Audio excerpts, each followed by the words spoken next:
Singapore Post. Ayan. Welcome to Singapore Post. You can, padala ng mga parcel nyo dito.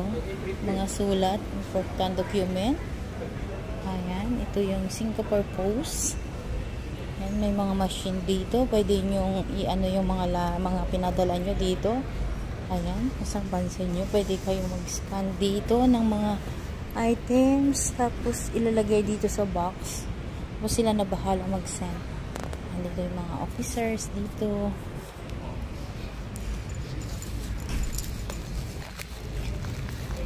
Ayan, ganyan siya.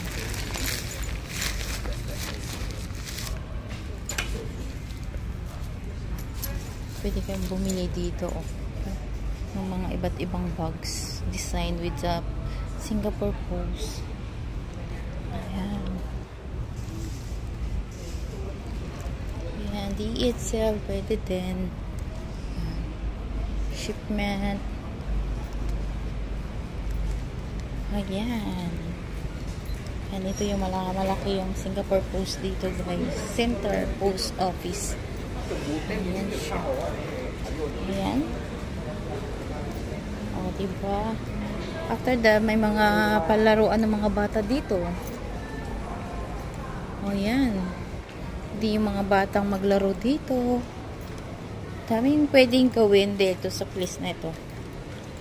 Yan, may mga palaruan. Ayan. Ayan, lalabas na tayo dito. Ayan, may mga coffee shop din dito. Ano gusto nyo? May magpapalit ng pera, meron. Malawak pa po ito. Pag may time na tayo, ikutin natin ito lahat. Ayan, kung gusto mag-drinks. Ang daming pwedeng pagpilian ng ano dito, ng mga food court. Ito lang yung magsasawa. Ayan, food court dito, food court doon.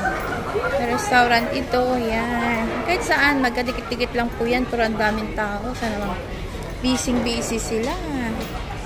Busy talaga dito yung mga dami kasi mga tao dito talaga. Ayan tignan mo. May papasok na naman. May palabas tayo. Papasok naman sila. Another restaurant dito.